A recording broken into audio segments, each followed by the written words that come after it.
У мозга есть одна биологическая цель – выживание. Именно ради этого он эволюционирует, анализирует, видит и слышит. И выживание не только тела, но и выживание нашего гена. Оттого в нас и заложено, что нам нужно не только есть, пить и дышать, но и размножаться. Это базовая человеческая потребность, которую в нашем мире научились монетизировать, и этой потребностью очень извратили наше понимание о любви, о наших потребностях, желаниях, целях и научились ею контролировать наше поведение. Секс стал не только важной программой мозга, но и самой сильной его слабостью. В этом видео мы поговорим на очень взрослую тему. О том, как секс влияет на наш мозг, откуда у нас берутся фетиши и фантазии и что они говорят о нашей личности. Как нам вредит похоть, как ее контролировать, ну и, конечно, не забудем и о порнографической зависимости. И как обычное снятие стресса по вечерам может перерасти в болезнь. И как секс может нам навредить. Что вы видите в этом видео? Наверное, как очень горячая девушка почти домогается до беззащитного парня. Но нет, это реклама Фиата из 2012 года. Были времена. Машина, безусловно, очень сексуальная, но вот в чем дело. Секс по праву может называться лидером нашей иерархии удовольствия, если мы не берем в расчет стимулирующие вещества. На этом и играют умные рекламщики. Ведь рекламе важно продать не продукт, а связать его с идеей или социальным статусом. Наш мозг создает ассоциации с теми насыщенными образами, что нам демонстрируют. А сексуальность, привлекательность и удовольствие – самые яркие тому примеры. Та реклама, что я показал, безусловно, шуточная, но никто не будет скрывать, что она привлекла внимание телезрителя. А значит, она работает. Реклама продает не просто машину, а ассоциацию с привлекательностью. И если вам не нравится Fiat, то наверняка определенная марка машины для вас привлекательна. Определенный бренд духов пахнет более сексуально. Определенная марка мороженого больше ассоциируется с удовольствием, а одна марка телефона гораздо круче всех остальных. И за все это огромное спасибо рекламщикам, потому что они вам годами показывали скрытые образы в рекламе и создавали ассоциации, манипулируя вашими естественными потребностями и уязвимостями. Хотя это все те же груды металла, подсластители и ароматизаторы, что и их конкуренты. Но конкретно их продукт манипулирует вами. Понимая, что секс продается, еще во времена Второй мировой войны в США иллюстрации в стиле Pin-Up Girls использовались в плакатах о наборе в армию, а также в календарях для продвижения военных облигаций. Культура дошла до того, что пинапы рисовали на истребителях и бомбардировщиках. Милые дамы поднимали дух мужчин, напоминая, за что сражались солдаты. А если ты не разделяешь это и трусишь служить, не мужик и не достоин таких дам. И эта манипуляция вкупе с пропагандой отлично работала. Но почему это работает? Мозг ассоциирует такие образы и создает ассоциации, потому что они играют на наших важнейших биологических потребностях, такими как размножение и социальное признание, а зачастую первое без второго просто невозможно. И это прекрасно работает на мужчин. Исторически примерно 80% женщин имели потомство, когда как среди мужчин таких лишь 40%. Именно женщина отвечает за эволюцию в этом мире. А потому такие триггеры успешно влияют на наше бессознательное, привлекая как наше внимание,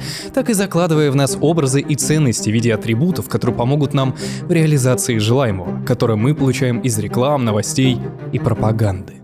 И все благодаря нашим гормонам. Они как дирижеры управляют оркестром нашего поведения и эмоций. Когда речь идет о сексе, удовольствии и социальных взаимодействиях, на первый план выходят такие гормоны, как дофамин, окситоцин, серотонин, а также эндорфины и эстроген. Главный игрок здесь — это дофамин, он наш мотиватор, о нем вы наслышаны. Именно он заставляет нас стремиться к новым ощущениям. Благодаря нему мы хотим секса, фантазируем о нем, и благодаря нему попадаемся на ловушки маркетологов, пропаганды, приложений для знакомств и так далее. Окситоцин – это гормон доверия, любви. Он выделяется в моменты близости, будь то в объятиях, сексуальных контактах или просто во время общения. Он усиливает чувство привязанности и эмоциональной связи между партнерами, создавая то самое ощущение единства и удовлетворения. Серотонин и эндорфины вырабатываются после оргазма, стабилизируя наше настроение. А эстроген, преимущественно женский гормон, выделяется в ответ на разрядку. Он выполняет функцию естественного тормоза, означающий конец половому акту, который заставляет нас расслабиться, успокоиться и переключиться на что-то другое, чтобы мы не злоупотребляли им и не тратили ресурсы организма. Что актуально для мужчин, ведь у нас эякуляция ограничена, а злоупотребление ей может быть даже смертельно. И то, насколько часто организму нужно задействовать эту систему, зависит от половой конституции. Так, в отношениях одному партнеру может хотеться раз в месяц или не хотеться вообще, а другому раз в несколько часов. На нее влияют совокупность из генетики, возраста, психики и гормон. Так, высокий уровень тестостерона у мужчин повышает половое влечение, а эстроген у женщин, что зачастую зависит от фазы менструального цикла. Получается, огромный коктейль гормонов ответственен за наше влечение, желание и за то, насколько мы будем падки на рекламные уловки и насколько мы предрасположены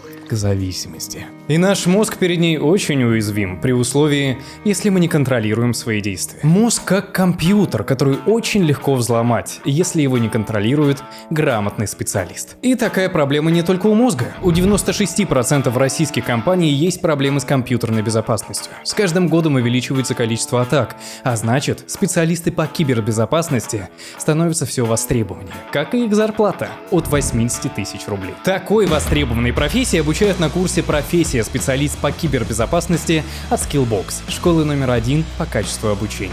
На курсе вы с нуля изучите Python, научитесь настраивать сетевую топологию, изучите сетевые протоколы, анализ сетевого трафика и многое другое из сферы кибербезопасности. Всего вас ждет более 100 онлайн-лекций, много практики на основе реальных кейсов и да, все это в удобном для вас графике. Обучайтесь как и когда угодно. По итогу обучения у вас будет как минимум 2 крупных проекта в портфолио, где на первом проекте вы самостоятельно попробуйте атаковать систему и разработаете рекомендации по защите данных. А 10 месяцев обучения достаточно, чтобы найти первую работу. И Skillbox гарантирует трудоустройство по окончанию обучения или вернет деньги за курс. Все обучение вас будут сопровождать кураторы, вы получите сертификаты и льготы от государства, и сейчас в честь Черной пятницы вы получите скидку до 60% и 3 курса в подарок, а первый платеж за обучение возможен с рассрочкой на полгода. Изучайте востребованную профессию вместе с Skillbox. Переходите по ссылке в описании или QR-коду на экране. Что интересно, дофамин запускает цикл «хочу больше». Человеку при изобилии мастурбации или даже секса рано или поздно станет недостаточно привычного стимула. Оттого у нас развиваются различные зависимости, и поэтому у нас появляются фетиши. Что это такое? Фетиши — это не что-то экстраординарное или странное, как может показаться на первый взгляд. Это скорее результат работы нашего мозга, который реагирует на стимулы и формирует ассоциации. Мы часто думаем, что фетиш — это отклонение от нормы, но на самом деле это лишь результат комбинации нашего опыта и биологии. Представьте мозг как машину для обучения. Он запоминает, какие стимулы приносят удовольствие, и стремится повторить это снова и снова. Когда человек сталкивается с чем-то, что вызывает сильную эмоциональную реакцию, будь то удовольствие, возбуждение или даже стресс, мозг формирует ассоциации между этим стимулом и эмоциональной разрядкой. Если во время раннего полового созревания, сексуального опыта или сильной эмоциональной ситуации какой-то предмет или действие вызвали возбуждение, мозг запоминает это и превращает в фетиш. Мозг учится воспринимать этот стимул как нечто сексуальное. Например, некоторые фетиши могут развиваться на основе совершенно невинных или случайных стимулов, таких как запах, текстура или даже определенная сцена из жизни. Мозг связывает этот опыт с удовольствием, и с каждым повторением это ощущение закрепляется в нейронных связях. Это как если бы мозг создавал короткий путь от стимула к возбуждению. И чем чаще этот путь используется,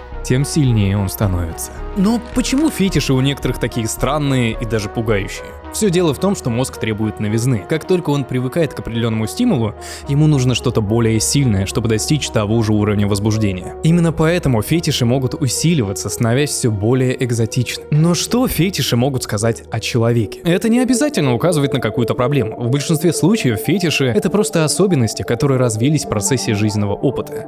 Однако иногда они могут быть связаны с глубинными психологическими процессами. Например, люди, пережившие травмы или эмоциональные потрясения, могут развивать фетиши как способ справляться с этими чувствами, с прошлым опытом или наоборот убегать от них. Например, некоторым боль приносит наслаждение. Дело в том, что боль и удовольствие активируют схожие области мозга — поясную кору и вентральный стриатум, которые отвечают за наши эмоциональные реакции и чувства вознаграждения. И мозг, зависимо от контекста, иногда смешивает эти чувства воедино. К тому же боль выбрасывает эндорфины, гормон обезболивающие, которые также приносят удовольствие. Поэтому, когда человек испытывает боль в контролируемой ситуации, его мозг может интерпретировать это как нечто необычное, даже захватывающее. И эндорфины, выделяясь в ответ на боль, могут вызывать эйфорию, что усиливает чувство удовольствия. А наш мозг всегда обучается, поэтому чем чаще боль ассоциируется с возбуждением, тем вероятнее мозг закрепит это ощущение и может превратить ее в потребность в сексуальном опыте. Ты уверена мне продолжать?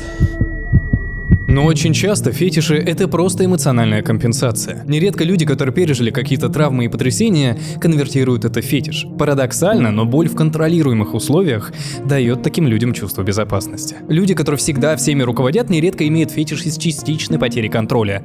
И наоборот, люди, которые подвергаются контролю и всегда зажатые, часто любят доминировать. И так далее. Нередко фетишем становится то, что нам очень не хватает.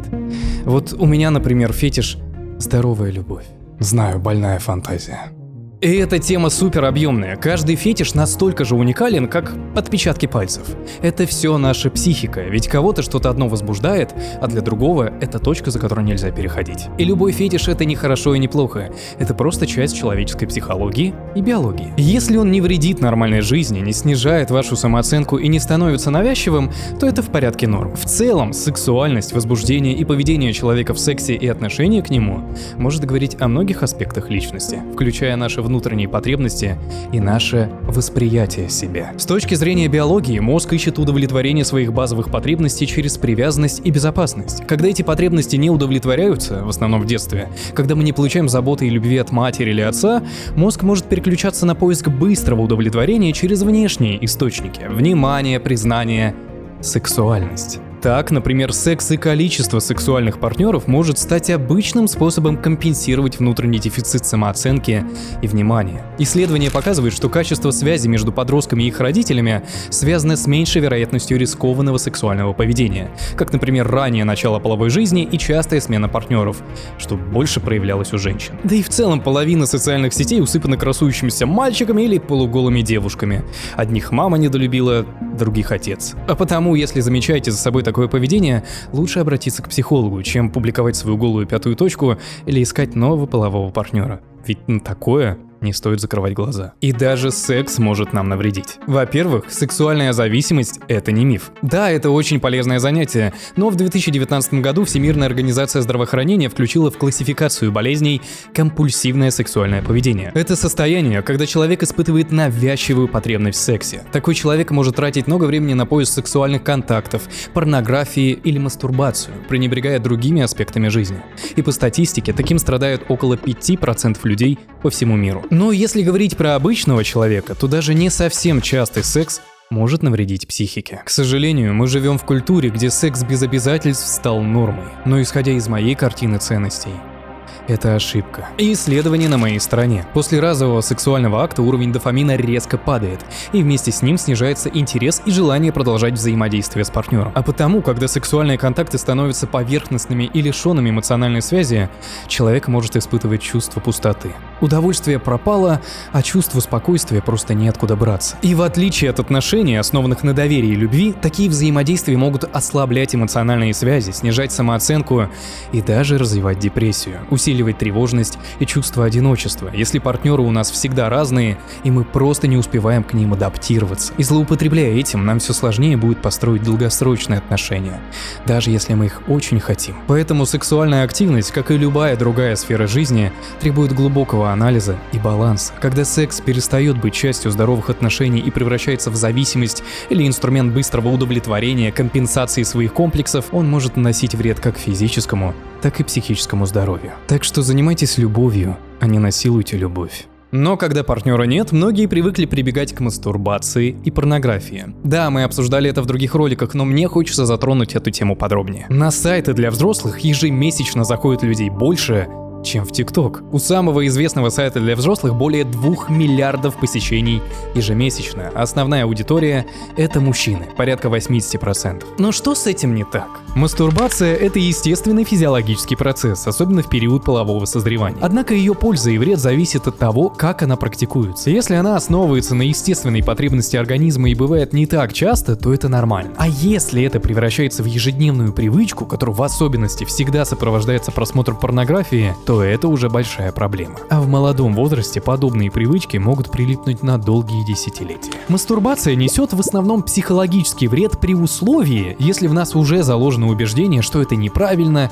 и мы ощущаем, что это нам вредит. Около половины мужчин могут испытывать посткоитальную дисфорию, чувство печали и опустошения после мастурбации или секса, который происходит без эмоциональной связи. Мастурбация выбрасывает дофамин, но не гормоны, отвечающие за привязанность и близость. Ведь партнера нет. Поэтому частая мастурбация у многих приводит к апатии и потере сил с мотивацией. А частой она становится, когда людям что-то не хватает. Чувство безопасности, спокойствия, удовольствия от жизни. Огромной проблемой людей стала невозможность планирования будущего, на что жить, кем работать.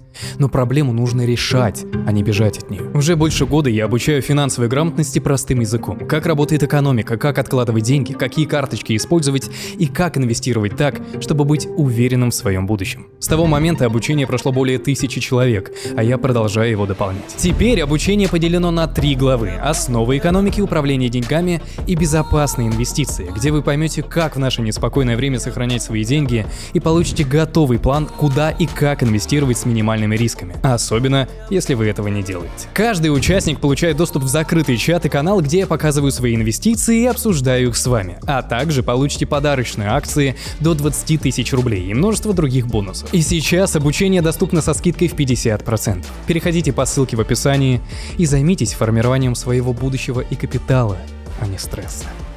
Но для большинства мастурбация и порнография стали неотъемлемым симбиозом. Примерно 80% мужчин, согласно опросам, используют порнографию. И это настоящая проблема по многим причинам. Если порнография появляется в жизни слишком рано, это может исказить представление об отношениях, сексуальности, что хочет партнер, а также на всю жизнь закрепить комплексы и неуверенность касаемо своего тела. До 60% мужчин испытывают беспокойство о размере своего полового органа, даже если никаких проблем нет. Просмотр порнографии — это настоящий дофаминовый взрыв для мозга. Она легкодоступна и разнообразна, а также она гарантирована, ведь дает мощное и мгновенное вознаграждение. Причина, по которой человек возбуждается от видео чужого полового акта, в том, что у нас очень сложный мозг. У нас есть воображение, мы можем переносить эмоции, то есть склонны к эмпатии, и у нас есть зеркальные нейроны. Когда мы наблюдаем за чужим процессом, у мозга создается иллюзия, что мы сами вовлечены в процесс. Оттого чувствуем возбуждение. А секс — это наш глубинный инстинкт. Оттого настолько сильное удовольствие мы получаем. Мы в целом одни из немногих видов, которые получают от этого возбуждение. У других животных, особенно у млекопитающих, основное внимание сосредоточено на прямом взаимодействии в реальном мире, а не наблюдении за другими. Думаю, этому нам у них точно стоит поучиться. Порнография работает по тому же принципу, что и наркотики. Чем больше человек потребляет, тем больше толерантность к стимулу. То есть он получает меньше удовольствия, но это не значит, что желание снижается. Уровень нашей потребности в удовольствии растет, а ничто другое нам настолько сильного предложить уже не может. Нейроны и связи усиливаются, и привычки закрепляются, изменяя нашу способность получать удовольствие от обычных, реальных ситуаций. Это ведет к тому, что человек все реже получает удовольствие от реальных отношений, ведь они не могут сравниться с тем искусственным и чрезмерным стимулом. Ему тяжелее находить мотивацию на реализацию, жизнь становится скучной, и у него в целом меньше энергии. Ведь зачем она ему, когда она уходит в одно место? А от обычных дел мы не получим такой сильный всплеск дофамина. К тому же это усиливает иные проблемы, например, развивает эректильную дисфункцию. Некоторые заблуждаются, что воздержание от мастурбации или порнографии разучит мужчину возбуждаться, хотя это невероятно опасное заблуждение. Существует множество исследований, которые показывают, что чрезмерное потребление порнографии может привести к порнозависимой эректильной дисфункции. Мозг привыкает к тому, что порно стресса не вызывает, ведь с женщиной не нужно общаться, а сильные визуальные стимулы приносят быстрое возбуждение. А потому во время настоящего полового акта этих стимулов может оказаться недостаточно и вызывать очень сильный стресс, мешающий половой жизни. А вот отказ от порно, наоборот, помогает вернуться к нормальной модели возбуждения. И у некоторых есть еще более опасное заблуждение, что «мне же хочется», а значит, это естественная потребность. А если хочется каждый день, это половая конституция такая. Но стоит из этой задачки исключить просмотр порно, и сразу уже как-то не хочется. Так, это половая конституция или все же зависимость? Когда вы годами периодически смотрите порнографию, происходит сенсибилизация. Это когда вы становитесь сверхчувствительными к тому, что их провоцирует. Из-за чего даже из-за малейшего намека на сексуальность у вас возникает очень сильное и неконтролируемое желание. Банально, когда вы все начинаете сексуализировать, а даже затрагивание этой темы в видео вызывает у вас желание посмотреть порнографию и прибегнуть к мастурбации. Вот что вы видите? Если для вас это жанр видео, а не британская вещательная корпорация или просто непонятная аббревиатура, то поздравляю, вы в большой беде. Если посмотреть на активность мозга обычного человека и человека, зависимого от порнографии во время просмотра порно, то у вторых система вознаграждения активизировалась сильнее. Это и выделяет любого зависимого. Они испытывают сильную тягу, но не испытывают сильного удовлетворения. То есть порнозависимые испытывают потребность в большем количестве регулярного просмотра, даже если оно не приносит удовольствия. На этом и строится любая зависимость, включая наркотическая. Наркоманы ищут наркотик, потому что чувствуют, что он им нужен, а не потому, что он им нравится. И это развивает опасное заблуждение людей, которые считают, что их желание продиктовано внутренней природой, и у них просто такая половая конституция. Исключи порно из своей жизни, и ты поймешь, какая у твоего организма естественная потребность, а не навязанная вредной привычкой. Но есть ли какой-то умеренный уровень потребления порнографии? Мое мнение — 5 раз в день. Мое мнение — нет. Если уж говорить о разумности, то перефразируйте этого: «А можно я буду хотя бы раз в неделю смотреть, как другую тетю, другой дядя? Ну пожалуйста». Во-первых, это странно. Во-вторых, этот вопрос сам по себе говорит о наличии зависимости, с которой необходимо бороться. Многие считают, что порнография — это безобидное развлечение, но ее влияние на мозг и поведение не может быть недооценено. Если секс — это биологическая потребность, инструмент эволюции, то очень сомневаюсь, что просмотр чужого секса хоть как-то помогает нам эволюционировать. В долгосрочной перспективе просмотр порнографии и частая мастурбация приводит к отчуждению, снижению удовлетворенности жизнью, усилению чувства одиночества и даже деградации общества в целом. Сегодняшняя культура воспевает быстрые удовольствия, а порнография только усиливает это восприятие. И для многих просмотр чужого секса стало ежедневной обыденной рутиной. Люди все больше оценивают свою жизнь через призму удовлетворения здесь и сейчас. А это приводит к тому, что более глубокие долгосрочные цели и отношения кажутся менее привлекательными и важными. Просто потому, что мы самих себя контролировать не можем. А полезно ли воздержание? Само по себе оно не вредно, если оно основано на сознательном решении и не вызывает стресс. На самом деле, временное воздержание может даже иметь положительные эффекты на психику. Оно может повысить уровень энергии, концентрации и помочь человеку лучше понять свои потребности. А многие люди, практикующие воздержание, чувствуют себя более уверенными и сосредоточенными на других сферах жизни. Но в аргумент против этого обычно приводят застои и полюции у мужчин. Что касается застоев, нет научных данных, которые бы подтверждали, что воздержание приводит к каким-либо серьезным физическим проблемам. Но все индивидуально. В любом случае, у нас есть естественный способ организма избавиться от избытка – полюции. И это нормально. Организм сам регулирует свои потребности. Ведь она может произойти как во время активной сексуальной жизни, а может не произойти даже за месяцы воздержания. У всех организм свой. Но вот от чего точно стоит отказаться, так это от порнографии. Существует шутка, что у мужчин 2 мозга.